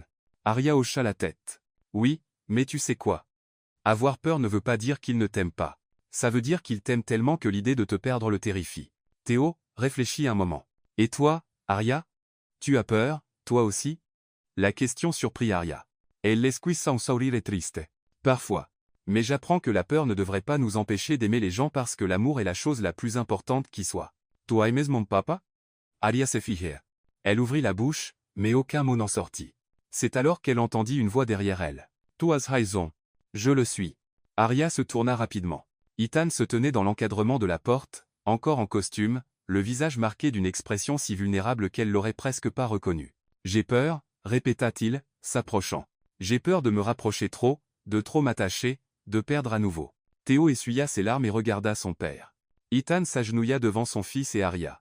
Je suis désolé, Théo, d'être resté loin, de ne pas avoir été là quand tu avais besoin de moi. Le garçon se jeta dans les bras de son père et Ethan le serra fort. Arya se leva pour leur laisser de l'espace, mais Ethan tendit la main et attrapa son poignet. Ne pars pas, dit-il doucement. S'il te plaît. Arya resta immobile. Son cœur battant la chamade. Ethan la regarda avec une telle intensité que ça lui coupa le souffle. On doit parler, dit-il. Une vraie discussion. Pas de fuite, pas d'interruption. Arya déglutit avec peine. Quand ? Ce soir après que Théo soit couché ? Elle hésita. Une partie d'elle voulait dire non pour protéger son cœur. Mais l'autre partie, celle qui manquait son rire, les moments idiots en cuisine, les regards qui duraient plus longtemps qu'ils ne devaient, cette partie voulait entendre ce qu'il avait à dire. D'accord, accepta Théo prudemment. Après que Théo se soit enfin endormi, Arya descendit avec son cœur battant plus vite qu'elle ne voulait l'admettre. Elle trouva Ethan dans le salon, assis sur le canapé, les mains jointes, les coudes sur les genoux, il fixait le sol comme s'il essayait de rassembler du courage. Arya s'arrêta à la porte, les bras croisés en posture défensive. Alors, dit-elle, brisant le silence. C'est la partie où tu me fais un discours corporate sur les limites professionnelles ? Ethan leva la tête et sourit presque. Non, je veux juste arrêter de fuir. Arya s'assit dans le fauteuil en face de lui, gardant une distance de sécurité. Elle l'attendit. Ethan prit une profonde inspiration avant de commencer. Je ne suis pas bon à ça. Parler des sentiments, de ce qui se passe là, dedans. Il toucha sa poitrine. Mais j'ai promis d'essayer. Il fit une pause, cherchant les bons mots. Être un papa célibataire c'est dur, plus dur que je ne l'imaginais. Certains jours je regarde Théo et je me demande si je fais quoi que ce soit de bien, si je suis le père qu'il mérite, ou si je rate tout. Arya ouvrit la bouche pour parler, mais Ethan leva la main. Laisse-moi finir, s'il te plaît. Elle hocha la tête. Quand ma femme est morte, je n'avais aucune idée de comment gérer ça. Elle était celle qui tenait tout ensemble. J'étais le mec du boulot, le mec des réunions, le mec des contrats. Elle était le cœur de la maison. Et quand elle n'était plus là, j'ai paniqué. Soudain, j'avais un enfant de 2 ans et aucune idée de comment être à la fois maman et papa. Sa voix trembla légèrement, mais il continua. Ses parents ont commencé à remettre tout en question. Ils disaient que je n'étais pas assez présent, que Théo avait besoin de plus que ce que je pouvais donner, et le plus dur c'est qu'ils avaient raison. Je n'étais pas là. Je me suis enterré dans le travail parce que c'était la seule chose que je savais faire. Le seul endroit où je ne me sentais pas complètement perdu. Arya sentit une serrement dans la poitrine. Elle n'avait jamais vu Ethan si vulnérable. J'ai construit des murs, admit Ethan. Gros, épais. Parce que si je ne laissais personne entrer, je n'aurais pas à sentir la douleur de perdre quelqu'un à nouveau. Et ça marchait. Pendant 3 ans, ça a marché jusqu'à ce que tu arrives.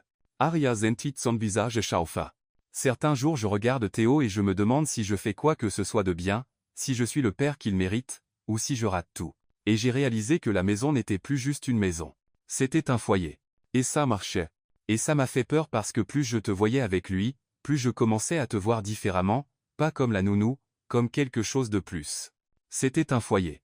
Tu es entré dans ma maison avec tes pantoufles flamants roses, tes blagues nulles, tes crêpes en forme de dinosaure, et soudain Théo souriait à nouveau, riait, était un enfant. Arya resta silencieuse un moment, laissant tout ça s'imprégner. Puis, à la surprise des temps, elle lâcha un petit rire. « Waouh, tu es humain », dit-elle avec un sourire en coin. « Moi qui pensais que tu étais vraiment un robot programmé pour signer des contrats et porter des costumes parfaits. » Ethan secoua la tête, presque en riant. « Tu ne prends jamais rien au sérieux, hein? Ce n'est pas ça. » Arya soupira, le sourire s'estompant. « C'est juste que j'utilise l'humour pour ne pas pleurer, tu sais, parce que si j'arrête et que je pense trop aux choses, tout devient trop lourd. » Elle baissa les yeux sur ses mains. « Je te comprends plus que tu ne le penses. » Ethan attendit, sentant que c'était son tour maintenant. Arya prit une profonde inspiration. « Mon père disait toujours que je ne serais jamais assez bien pour quoi que ce soit. Que j'étais trop bruyante, trop maladroite, trop rêveuse. Il voulait que je sois avocate ou médecin ou n'importe quoi qui impressionnerait ses amis. Théo aussi. Savoy Xadotit. Ma mère était différente.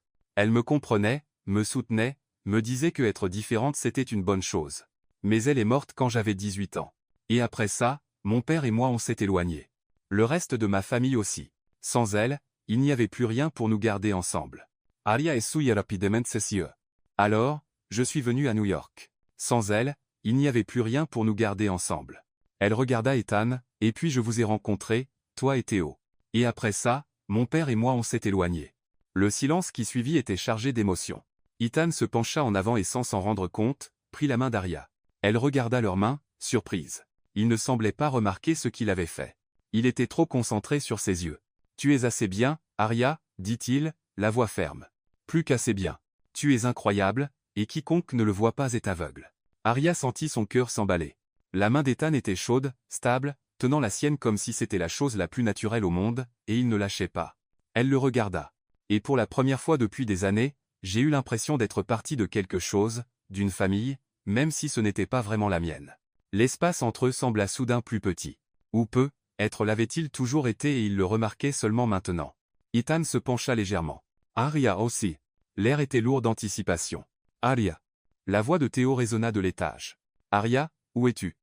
Ils s'écartèrent instantanément comme s'ils avaient été pris en faute. Ethan lâcha sa main et Arya sentit le froid tout de suite.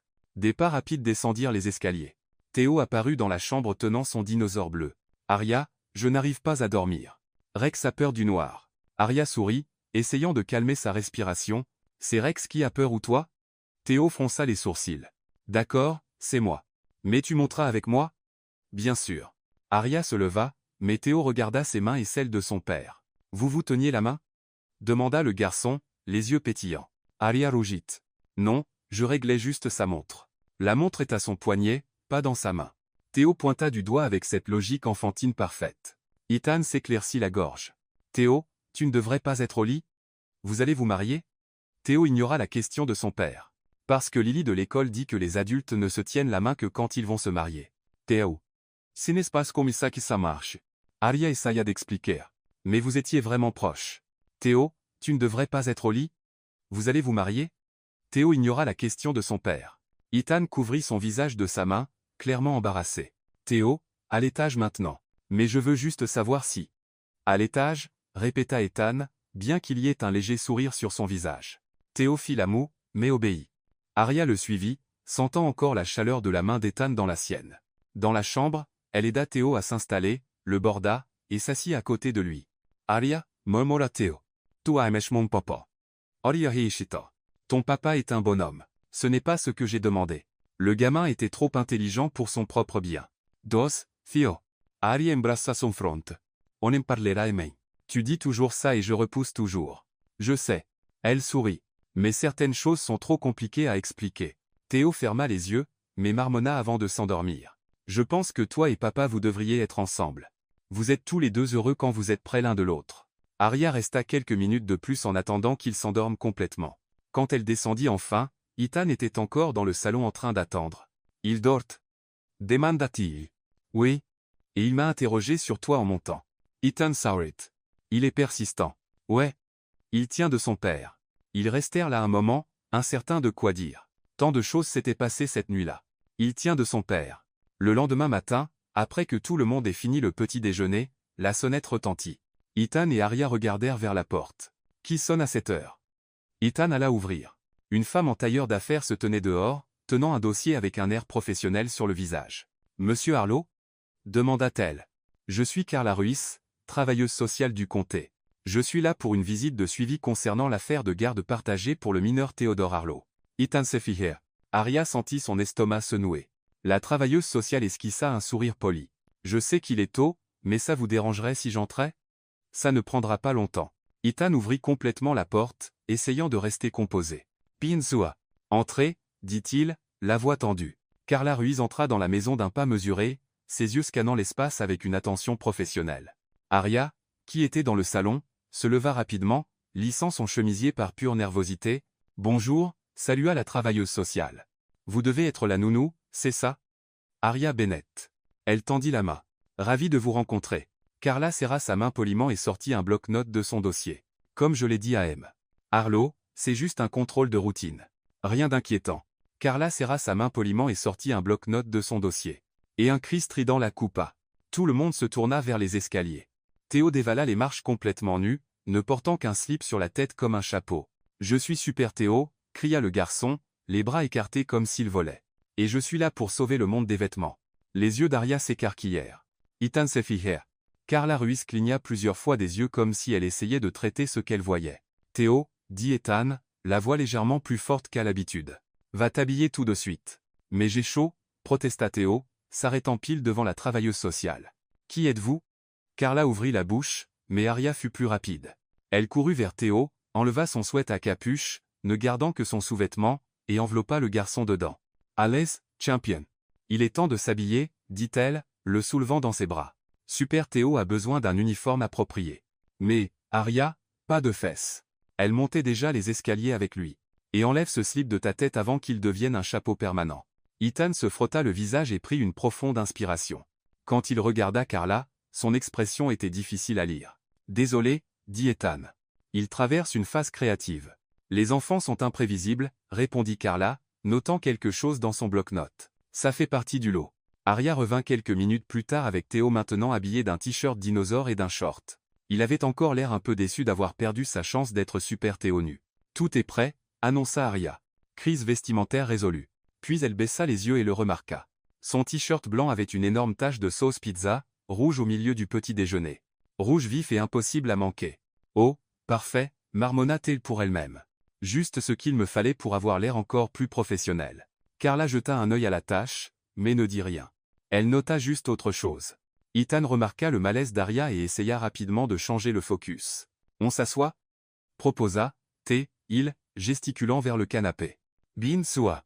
Carla s'assit gracieusement, croisant les jambes. Aria s'assit à côté de Théo, qui grimpa immédiatement sur ses genoux. Ethan resta debout, la posture raide comme s'il était en réunion d'affaires. Alors, Monsieur Harlow, commença Carla. Comment les choses se passent-elles? Théo est-il bien installé dans la routine? Oui, très bien, répondit Ethan, la voix formelle. Il va à l'école tous les jours, fait ses activités, a un emploi du temps régulier. Carla regarda Théo. Et toi, Théo? Tu aimes vivre ici avec ton papa? Théo hocha la tête, serrant son dinosaure contre sa poitrine. Oui. Aria fait des crêpes drôles. Et papa joue aux jeux vidéo avec moi maintenant. Carla sourit, et nota autre chose. Et Aria vit ici avec vous? Non, répondit Ethan rapidement. Elle a une chambre à l'étage, mais c'est juste pour faciliter le travail. Elle s'occupe de Théo pendant que je suis au bureau. Ye voice. Carla regarda Aria. Et comment ça se passe de travailler ici, mademoiselle Bennett? Aria sentit tous les yeux sur elle. Elle prit une profonde inspiration et essaya de sonner confiante. C'est bien. Théo est un enfant merveilleux, et aime. Arlo est un père dévoué. Dévoué, répéta Carla. Pouvez-vous développer? Arya jeta un œil à Ethan, qui avait l'air tendu. Il travaille beaucoup. C'est vrai. Mais chaque fois qu'il peut, il est là. Il dîne avec Théo, joue avec lui, reste impliqué dans sa vie. Il apprend à tout équilibrer. Carla prit plus de notes. Le silence dans la chambre semblait lourd. Monsieur Arlo, dit enfin Carla. Je suis ici parce que la famille Lang a demandé une réévaluation de la garde. Ils affirment que vous n'avez pas assez de temps pour prendre soin de Théodore de manière appropriée et qu'il serait mieux dans leur garde. Ethan serra la mâchoire. Avec tout le respect que je vous dois, ils ont tort. Je comprends votre position, continua Carla. Mais je dois faire une évaluation objective. C'est pourquoi je suis là pour voir comment Théodore vit vraiment. Elle regarda autour. La maison était assez rangée. Il y avait des jouets éparpillés. Mais ce n'était pas le bazar. Ça avait l'air habité, comme un vrai foyer. Puis-je poser quelques questions à Théo? Demanda Carla. Seul? Ethan hésita, mais hocha la tête. Ils affirment que vous n'avez pas assez de temps pour prendre soin de Théodore de manière appropriée et qu'il serait mieux dans leur garde. Mais ce n'était pas le bazar. Arya posa Théo et murmura à son oreille. Tu ne m'as pas dit que tu avais des problèmes de garde. Ethan soupira et s'assit sur le canapé. Je ne voulais pas t'inquiéter, et je ne pensais pas que c'était si sérieux. Mais la mère de ma femme, Vivian, a toujours cru que je n'étais pas assez comme père. Elle veut Théo. Une fois seule, Arya se tourna vers Ethan. Arya sentit une serrement dans la poitrine. Peut-elle? Quoi? Ethan la regarda, surpris. Elle veut Théo. Financièrement, oui. Elle pense pouvoir lui donner une meilleure vie. Elle a du temps, de la patience, tout. Moi pas. Ethan, ce n'est pas vrai. Émotionnellement, peut être. Tu le sais. Je suis un désastre comme père. J'explose les micro-ondes, je rate les réunions d'école, je passe plus de temps au bureau qu'à la maison. Arya s'assit à côté de lui. Si, c'est vrai. Théo sait que tu l'aimes. Ethan la regarda, les yeux fatigués. Mais tu essaies, et ça compte. Le garçon courut vers son papa et grimpa sur ses genoux. Carla les regarda tous les deux, puis Arya, et fit une dernière note. Est-ce que ça compte pour un juge? Avant qu'Arya ne puisse répondre, Carla et Théo revinrent. Et entourés de beaucoup d'amour. Ethan poussa un souffle soulagé. Merci. Carla s'éleva. J'écrirai mon rapport et l'enverrai au tribunal, mais je peux dire que le foyer est en ordre. On dirait que votre fils va bien, monsieur Arlo, dit-elle, fermant son bloc-notes. Elle regarda Arya, surtout vous, mademoiselle Bennett. Vos soins pour cette famille sont évidents. Arya sentit son visage chauffer. Carla alla à la porte, mais avant de partir, se tourna. Une dernière chose, monsieur Arlo. Si vous avez besoin de références supplémentaires pour l'affaire, des gens qui peuvent parler de l'environnement familial, ce serait sage de les préparer. Théo est heureux et en bonne santé, et il est clair qu'il y a des gens ici qui se soucient de lui. Ethan resta immobile, traitant tout. Après quelques secondes, il regarda Arya. Arya, j'ai besoin de te demander quelque chose. Elle l'attendit. Serais-tu prête à être une référence formelle dans l'affaire? À témoigner sur comment les choses se passent ici? Sur comment Théo va? Arya cligna des yeux, surprise. Tu veux que j'aille au tribunal? Oui. Et sur ces mots, elle partit. Tu vois tout. Si ça en arrive là, tu passes plus de temps avec lui que quiconque. Arya regarda Théo, qui jouait par terre avec son dinosaure. Puis elle revint sur Ethan. Bien sûr, dit-elle, bien que sa voix sonnât hésitante. Tu es sûr? Je suis sûr. Je t'aiderai. Mais même en le disant, ses yeux montraient du doute parce que témoigner signifiait s'impliquer encore plus. Ça signifiait s'engager, et une partie d'elle avait peur de ce que ça pourrait signifier pour son propre cœur. Le juge a besoin d'entendre ça. La vie dans la maison semblait être revenue à la normale ou presque. Arya remarqua qu'Ethan était plus tendu, vérifiant constamment son téléphone, comme s'il s'attendait à de mauvaises nouvelles à tout moment. 3 jours après la visite de la travailleuse sociale. Mais pas n'importe quelle crêpe. C'étaient des crêpes artistiques. La mienne va être un licorne, annonça Théo, versant la pâte dans la poêle en une forme complètement aléatoire. Ce samedi matin, Arya était dans la cuisine avec Ethan et Théo, les trois faisant des crêpes. Et la tienne est meilleure? Théo pointa à la crêpe d'Arya, qui était censée être un chat, mais ressemblait plus à un alien déformé. Ethan essayait de faire un cercle parfait, mais la pâte s'étalait sur les côtés, formant quelque chose qui ressemblait à une amibe. Monsieur Arlo, vos talents culinaires sont impressionnants comme toujours, taquina Arya. Au moins la mienne ne donnera pas de cauchemar à personne, répondit-il, jetant un œil au châtalien d'Arya. Les trois riaient quand la sonnette retentit. Ça ressemble plus à une limace avec une corne, plaisanta Arya, riant. Quand il ouvrit la porte, il s'effigea. Vivian. Théo lui montra sa création dans la poêle. Vivian, sa belle-mère, Une femme bien habillée d'une soixantaine d'années entra dans la maison. Ethan fronça les sourcils et alla répondre. Elle regarda autour d'elle avec des yeux perçants. Ethan, le salua-t-elle d'un ton formel. Cheveux gris parfaitement coiffés, vêtements chers mais modestes, posture droite. Non, bien sûr que non, répondit Ethan, mentant clairement. Qu'est-ce qui t'amène? J'ai parlé à la travailleuse sociale, dit Vivian, se dirigeant vers la cuisine. Elle a mentionné que Théo va bien. Je voulais voir par moi-même. En entrant dans la cuisine, elle s'arrêta. J'espère que je ne dérange pas. Arya tenait une spatule dégoulinant de pâte. Et Ethan avait une tache de sirop de chocolat sur sa chemise. Théo avait de la farine sur le visage. Théo courut l'enlacer par les jambes. Vivian sourit, mais c'était un sourire tendu. Elle tapota la tête de son petit-fils. Grand-mère, qu'est-ce que vous faites? Des crêpes licornes. Bonjour, mon chéri. Viviane regarda Arya, l'examinant de la tête aux pieds. Vous devez être la nounou. Et c'est ainsi que commencèrent les jours les plus étranges qu'Arya ait jamais vécu dans cette maison. Ravi de vous rencontrer, Madame Lang. Vivian serra sa main brièvement sans beaucoup d'enthousiasme. Arya, qui retournait une crêpe, s'arrêta en plein mouvement. Son ton était neutre, mais Arya sentit qu'il y avait quelque chose derrière les mots. Ethan s'éclaircit la gorge. Vivian, si j'avais su que tu venais, j'aurais préparé la maison? Interrompit Vivian. Je préfère comme ça pour voir comment les choses sont vraiment. Elle regarda autour de la cuisine en bazar, les crêpes de formes étranges, et les 3 couverts de farine et de sirop. Intéressant, fut tout ce qu'elle dit. J'ai beaucoup entendu parler de vous par la travailleuse sociale. Viviane regarda son petit-fils, et son expression s'adoucit. Si ton père n'y voit pas d'inconvénient, j'aimerais passer quelques jours ici pour passer du temps ensemble. Ethan n'avait aucun moyen de dire non. Bien sûr, fais comme chez toi. Grand-mère, tu restes? Demanda Théo avec espoir. Vivian s'installa dans la chambre d'amis et dès le premier jour elle observa tout. Arya sentait ses yeux sur elle tout le temps. Quand elle jouait avec Théo, quand elle cuisinait les repas, quand elle aidait pour les devoirs le 2e jour, Arya donnait un bain à Théo quand elle lâcha la bouteille de shampoing. Elle roula sur le sol de la salle de bain et heurta la porte. Vivienne apparut immédiatement. Tout va bien? Oui, juste le shampoing qui fait sa rebelle, dit Arya, ramassant la bouteille du sol. Vivienne regarda Arya sécher Théo, lui mettre son pyjama et peigner soigneusement ses cheveux. Vous faites ça tous les jours? Oui, c'est partie de la routine. Vivienne hocha la tête mais ne dit rien d'autre. Arya Bennett, dit-elle, tendant la main, essayant d'essuyer un peu de farine d'abord. Vivian était dans la cuisine et commenta, vous devriez baisser le feu plus tôt. Je sais, répondit Arya, essayant de ne pas sonner défensive. Je me suis distraite une seconde. Une seconde c'est tout ce qu'il faut pour que les choses tournent mal, dit Vivian, mais son ton n'était pas cruel. C'était juste factuel. Le 3e jour, Arya faisait le déjeuner quand elle brûla légèrement le riz. Mais alors le 4e jour, quelque chose changea. Théo jouait dans le salon quand il trébucha et tomba, se grattant le genou. Il se mit à pleurer bruyamment. Arya courut vers lui, le prit dans ses bras, et le porta à la cuisine. Arya commença à se sentir sous pression, comme si elle était constamment testée. Elle examina son renao. Ah, juste une petite égratignure. Tu es forte. Ça guérira vite. Elle attrapa un pansement du placard, mais ce n'était pas n'importe quel pansement.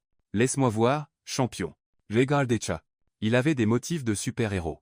Théo arrêta de pleurer et regarda le pansement. Vraiment? Vraiment? Et tu sais quoi d'autre qui aide? Arya prit un air sérieux. Spider-Man va protéger ton genou maintenant, dit-elle en le posant soigneusement. De la crème glacée médicinale? Répéta Théo, les yeux pétillants. Oui, c'est scientifiquement prouvé que la crème glacée guérit les genoux égratignés. Arya ouvrit le congélateur et sortit un cornet. Vivian, qui observait depuis l'encadrement de la porte, secoua la tête, mais il y avait un petit sourire au coin de sa bouche. Dans les jours suivants, Vivian continua à observer, mais Arya remarqua que le regard critique changeait, devenant plus doux, plus curieux.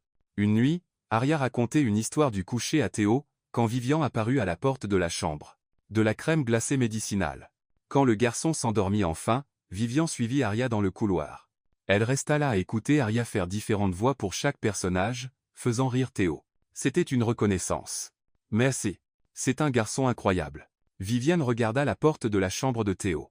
Cette maison était si vide, froide, comme un musée. Mais maintenant il y a de la vie ici. Vous êtes doué avec lui? Dit-elle, et Arya réalisa que ce n'était pas une critique. Viviane la regarda. Vous avez apporté ça, la vie, la chaleur.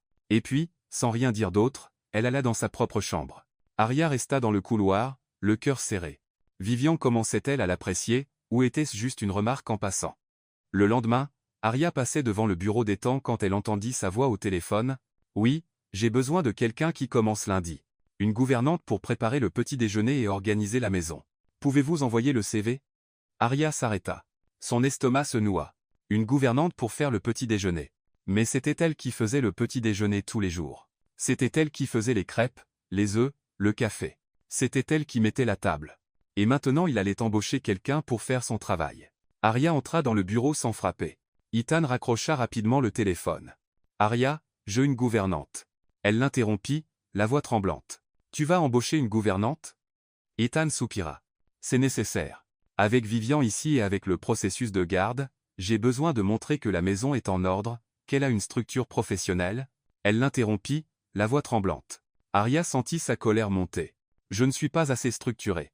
Avec Vivian ici et avec le processus de garde, j'ai besoin de montrer que la maison est en ordre, qu'elle a une structure professionnelle. Structure professionnelle. Arya croisa les bras. Tu mets in places. Tu mets chaque pièce à sa place. Structure professionnelle. Bien sûr que si. Et je m'occupe toujours de Théo et du petit déjeuner qu'il adore. Je ne serai plus qu'une employée jetable dans quelques jours. Arya, tu exagères. Je n'exagère pas. Tu essaies de formaliser tout. Me mettre dans une boîte, mais je ne suis pas un élément décoratif, ni un tremplin pour un millionnaire solitaire. Ethan se leva de sa chaise. Tu sais que ce n'est pas ça. Alors c'est quoi? Il se tint face à face. Leur respiration rapide, la tension remplissant tout l'espace entre eux. Et puis Ethan l'embrassa. Ce n'était pas doux. Ce n'était pas planifié. C'était un pure impulsion. Frustration du besoin transformé en autre chose. Arya fut surprise une seconde, mais puis elle l'embrassa en retour, ses mains agrippant ses épaules. Quand ils s'écartèrent enfin, tous les deux essoufflés. Arya, je commença Ethan, mais elle l'embrassa à nouveau. Et cette fois, ils ne s'arrêtèrent pas. Cette nuit-là, ils franchirent une ligne qu'ils n'auraient pas dû franchir. Le lendemain matin, Arya se réveilla dans la chambre d'Ethan. La lumière du jour filtrait par la fenêtre, et la réalité de ce qui s'était passé la frappa comme un seau d'eau froide. Ethan était assis au bord du lit, déjà habillé, la tête dans les mains.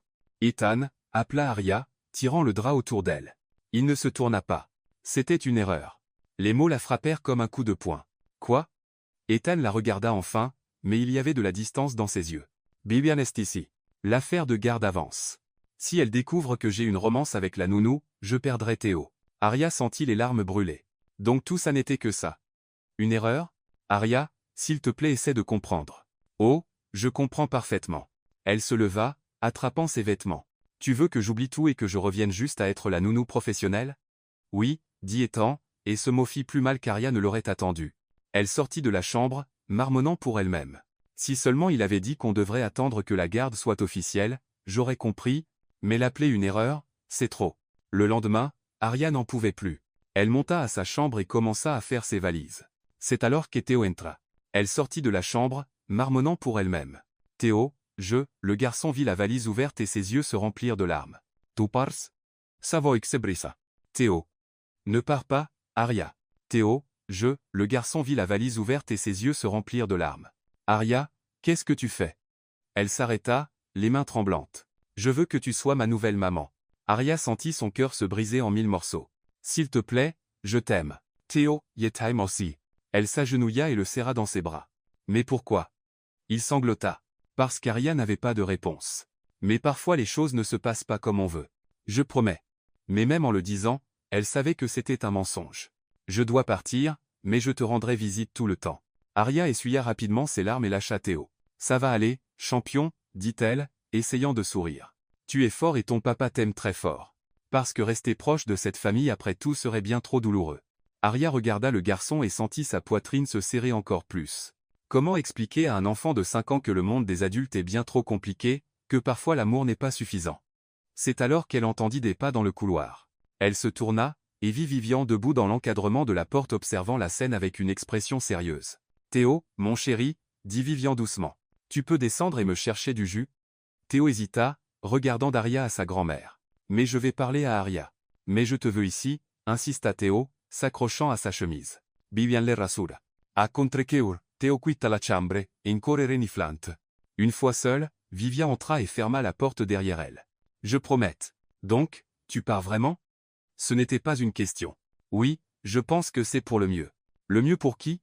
Arya s'arrêta, ses mains sur un chemisier plié. Pour tout le monde. Vivian croisa les bras. Ça n'en a pas l'air pour moi. Théo pleure. Tu pleures. Et je suis sûr qu'Ethan, où qu'il soit, ne va pas bien non plus. Ethan va bien, répondit Arya, la voix plus aiguisée qu'elle ne l'aurait voulu. Théo pleure. Viviane fut silencieuse un moment, observant Arya. Tu l'aimes? La question surprit Arya. Elle ouvrit la bouche, mais aucun mot n'en sortit. Il a été très clair que je ne suis que la nounou, rien de plus. Ce n'est pas par manque d'amour.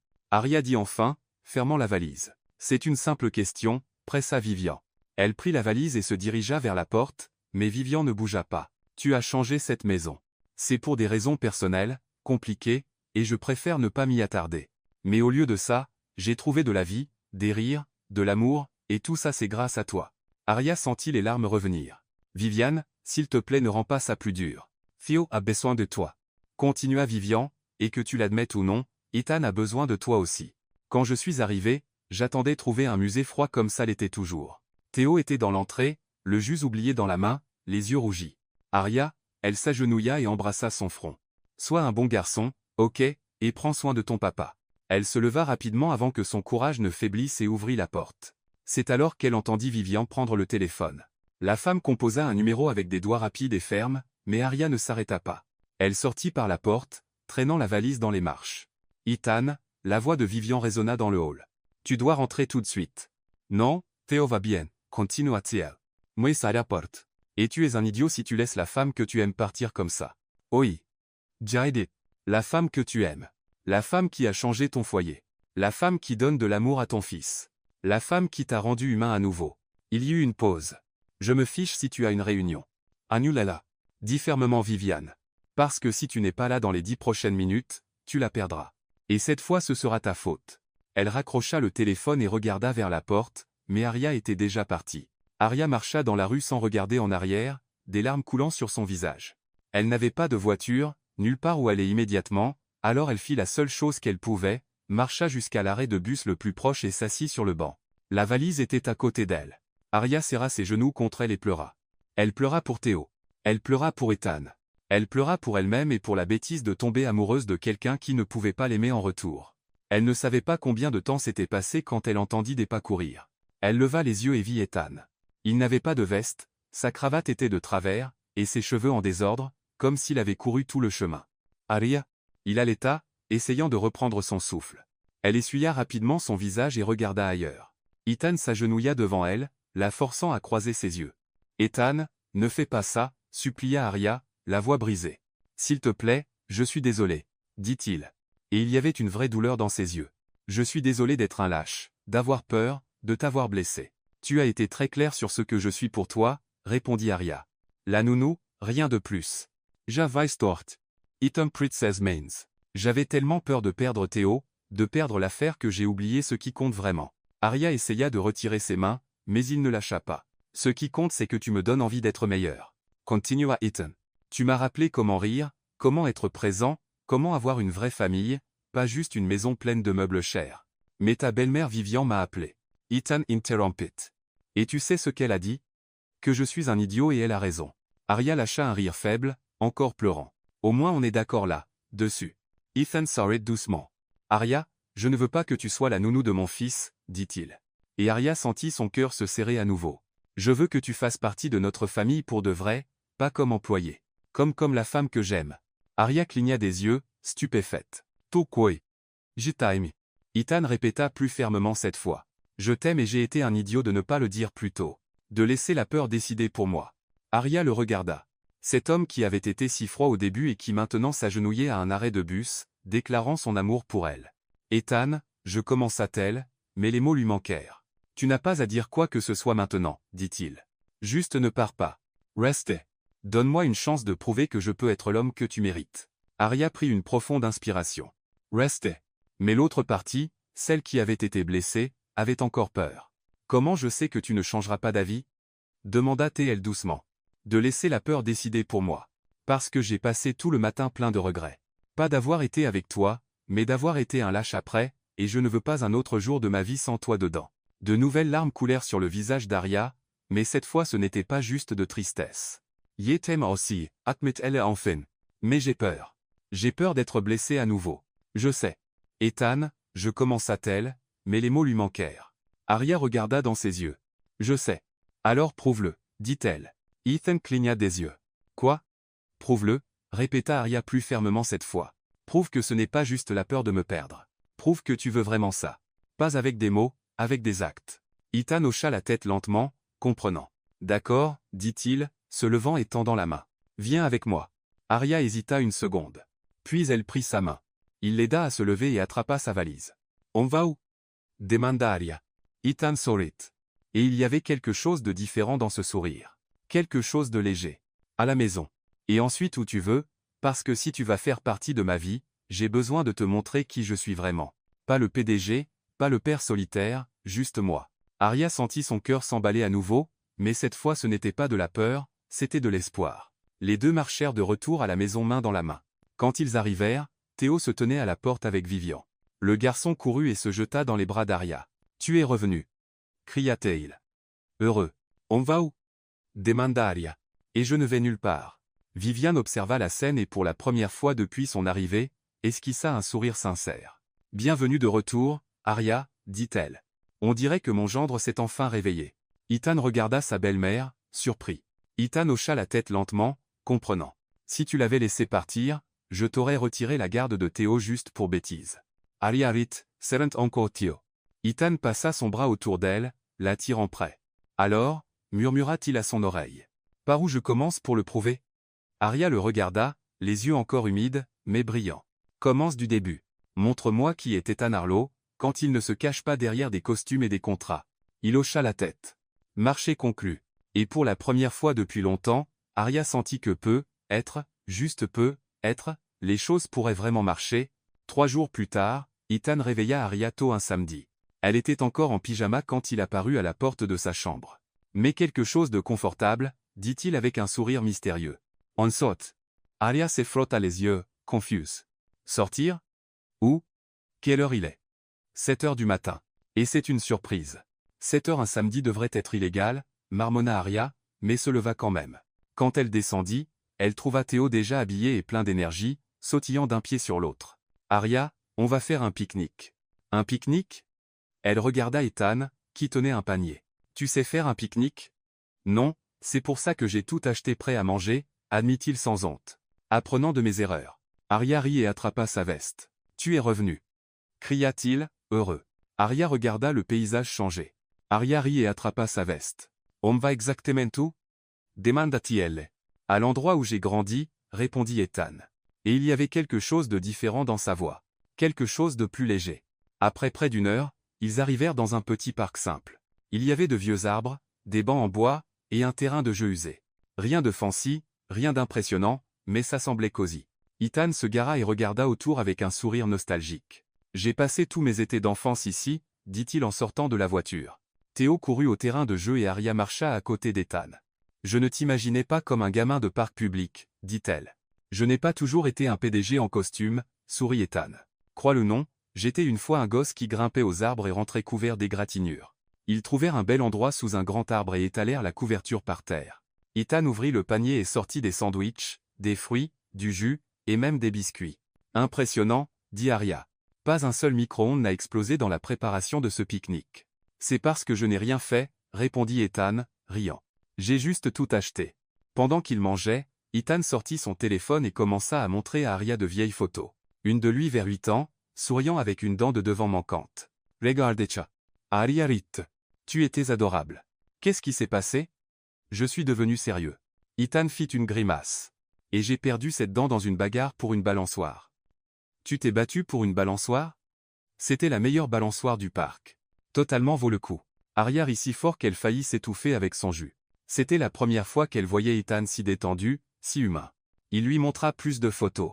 Totalement vaut le coup. Tout a changé quand je suis allé à l'université, dit Ethan, rangeant son téléphone. J'ai commencé à travailler dur, à grimper les échelons. Quelque chose de plus léger. Totalement vaut le coup. Quelque chose de plus léger. Tu peux avoir les deux, tu sais, le succès et le bonheur. Je sais. Je le sais maintenant. J'ai commencé à travailler dur, à grimper les échelons. Tu me l'as rappelé. J'ai commencé à travailler dur, à grimper les échelons. Tu peux avoir les deux, tu sais, le succès et le bonheur. À quoi tu veux jouer? Demanda Ethan. Je sais. Arya regarda. Ethan surprise. Tu as apporté Luno à un pique-nique. Bien sûr, Il sortit le paquet de son sac à dos. Tu peux avoir les deux, tu sais, le succès et le bonheur. Je sais. Mais Théo commença à inventer des règles idiotes. Si quelqu'un pose un 7 rouge, il doit faire une tête drôle, déclara le garçon. Ce n'est pas une vraie règle, protesta Arya. C'est le jeu officiel de la famille Harlow maintenant. Ethan posa un 7 rouge et fit la tête la plus idiote possible, croisant les yeux et gonflant les joues. Arya et Théo éclatèrent de rire. À mon tour. Arya posa un bleu plus d'os. Et la règle c'est que celui qui prend un plus 2 doit chanter une chanson. Ethan piocha 2 cartes, et commença à chanter une chanson d'anniversaire complètement faux. Chana, Aojun, Sense. Arya rit si fort que ses yeux larmoyèrent. Tu n'as pas dit quelle chanson. Ils continuèrent à jouer avec des règles encore plus ridicules. Quand le jeu se termina, Théo était épuisé et s'allongea sur la couverture, s'endormant presque instantanément. Arya couvrit le garçon de sa veste et regarda Ethan. Merci pour aujourd'hui, dit-elle doucement. Pour m'avoir montré ce côté de toi. Ethan resta silencieux un moment, juste à la regarder. Puis soudain, il s'agenouilla devant Arya. Ses yeux s'écarquillèrent. Ethan, qu'est-ce que tu détends-toi? Il leva les mains. Ce n'est pas ce à quoi tu penses. Pas encore. Alors c'est quoi? Ethan prit ses mains dans les siennes. Ethan, qu'est-ce que tu détends-toi? Ethan piocha 2 cartes, et commença à chanter une chanson d'anniversaire complètement faux. Tu as transformé ma maison en foyer. Tu as fait sourire mon fils à nouveau. Et tu m'as appris qu'il est ok de ne pas être parfait. Arya sentit ses yeux se remplir de larmes. Arya sentit ses yeux se remplir de larmes. Parce que je veux le faire de la bonne manière au bon moment, mais je veux te demander quelque chose. Quoi? Ethan Saurit. Tu as fait sourire mon fils à nouveau. Et puis elle commença à rire. Pas un rire nerveux. C'était sincère, heureux, plein d'amour. Ce n'est pas ce à quoi tu penses. Puis-je être ton partenaire dans cette vie folle? Arya cligna des yeux, surprise. Je ne te demande pas de m'épouser maintenant, continua Ethan. Ça compte pour moi. Arya essuya ses larmes de rire, et prit son visage dans ses 2 mains. Puis-je être ton partenaire dans cette vie folle? Arya cligna des yeux, surprise. Oui, dit Ethan souriant aussi. Tu t'es mis à genoux pour demander si tu peux être mon partenaire. Ethan rit à gorge déployée. Je jure solennellement de ne jamais m'approcher d'un four ou d'un micro-ondes sans supervision. Alors, oui, dit Arya, le tirant plus près. Tu peux être mon partenaire dans cette vie folle. Ils s'embrassèrent là sous l'arbre avec Théo, dormant à côté d'eux et le soleil de l'après-midi réchauffant tout autour. Quand ils s'écartèrent, Ethan posa son front contre le sien. Yetaime. Arya Bennett. C'était sincère, heureux, plein d'amour. Il rit et la serra dans une étreinte forte. Et à cet instant, dans le parc simple où Ethan avait grandi, loin des costumes et des réunions, il se sentit enfin entier. 1 an plus tard, Arya se réveilla pour son anniversaire, s'attendant à une journée ordinaire. Elle descendit en pyjama, bâillant. Avec Etenrico, le petit succul qu'Ethan lui avait offert 1 an plus tôt, maintenant grandi et florissant dans un pot plus grand près de la fenêtre de la cuisine. La maison était étrangement silencieuse. Ethan était parti tôt pour une réunion. Ou du moins c'est ce qu'il avait dit. Théo était à l'école. Arya soupira. Au moins elle ne serait pas seule ce soir. Ethan était parti tôt pour une réunion. Le petit cupcake solitaire, la bougie tordue, Ethan arrivant de manière inattendue. Elle était perdue dans ses pensées quand elle entendit un bruit du salon. Ou du moins c'est ce qu'il avait dit. La maison était étrangement silencieuse. En entrant dans la chambre, les lumières s'allumèrent toutes d'un coup. Elle fit du café et s'assit à la table, repensant à l'anniversaire de l'année dernière. Ethan et Théo se tenaient la couvert de farine avec un gâteau de travers sur la table et des ballons pendus de manière hasardeuse autour de la chambre. Vous, commença Arya mais ne put finir la phrase. Combien les choses avaient changé depuis. Eh bien, on a essayé. Arya regarda les gâteaux. Des bougies aléatoires étaient plantées partout dessus. Eh bien, on a essayé.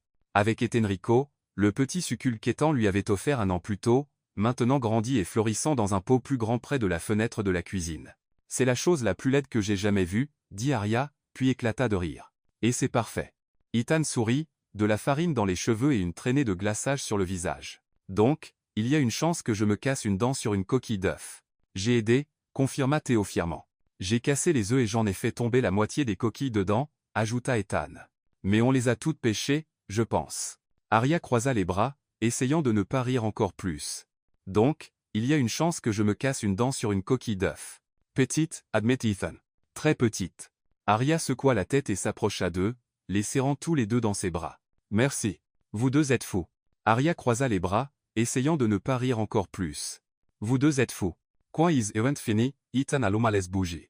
On a appris de la meilleure, dit Ethan, embrassant le sommet de sa tête. Fais un vœu, pressa Théo. Elle ferma les yeux et pensa, que ça ne s'arrête jamais. Elle souffla toutes les bougies d'un coup. Théo applaudit. Maintenant coupe le gâteau. Arya prit le couteau, mais avant qu'elle ne puisse trancher, Ethan prit sa main. Elle souffla toutes les bougies d'un coup. Arya regarda les bougies, puis Ethan et Théo. Attends, il y a quelque chose. Ethan. Je sais que j'ai promis de ne plus jamais cuisiner, mais techniquement Théo supervisait.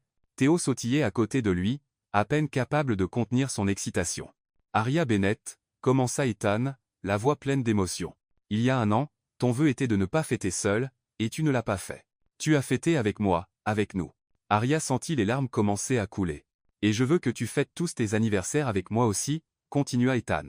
Pour toujours jusqu'à ce qu'on soit vieux avec des cheveux gris, à se disputer sur qui a oublié d'acheter du lait. Arya rit à travers ses larmes. Donc Ethan prit une profonde inspiration. Veux-tu m'épouser? Pendant une seconde, Arya ne put parler. Elle regarda juste l'homme devant elle. L'homme qui avait été si froid, et qui maintenant se tenait là couvert de farine avec un gâteau de travers à côté et son cœur grand ouvert. Oui, dit-elle enfin, la voix tremblante. Oui, je le veux. Ethan glissa la bague à son doigt et la tira dans un baiser. Un baiser plein d'amour, de promesses d'un avenir. Théo acclama de joie et sauta sur eux, faisant tomber les trois dans une étreinte en bazar. Quand ils s'écartèrent, Arya avait de la farine sur le visage et du sirop de chocolat sur sa chemise. Ethan n'était pas en meilleur état maintenant avec du glaçage dans les cheveux. On est un bazar, dit Arya, riant. Le meilleur bazar au monde. Ethan acquiesce. Théo tira sur la manche d'Arya. Donc maintenant, je peux être le porteur d'alliance au mariage? Arya et Ethan se regardèrent et rirent. Bien sûr que oui, le rassura Arya. Tu seras le porteur d'alliance le plus mignon de tous les temps. Je vais m'entraîner, déclara Théo. Je marcherai vraiment lentement et je ne lâcherai pas les alliances. Ethan ébouriffa les cheveux de son fils. Tous eres perfect. Champion. 3 mois plus tard, un matin de printemps ensoleillé, Arya était dans une chambre en train de se préparer pour le mariage. Vivian ajustait son voile avec soin. Tu es magnifique, ma chérie, dit la femme, les yeux humides. Merci, Vivian. Arya serra sa main pour tout. D'avoir cru en moi, de ne pas avoir laissé Ethan me perdre. Vivian sourit. Tu as sauvé ma famille, Arya. Tu as apporté de la vie là où il n'y avait que de la froideur. C'est moi qui devrais te remercier. Un petit coup à la porte les interrompit. Théo entra vêtu d'un petit costume et tenant l'oreiller à Alliance comme le trésor le plus précieux au monde. Arya, tu ressembles à une princesse. Et toi à un prince. Elle s'agenouilla à son niveau. Prêt? Oui, je me suis entraîné hier soir. Regarde. Théo marcha lentement à travers la chambre en slow motion exagérée. Arya et Vivian rirent. Parfait. Approuva Arya. La musique commença. C'était le moment. Arya marcha dans l'allée vers le jardin où la cérémonie aurait lieu.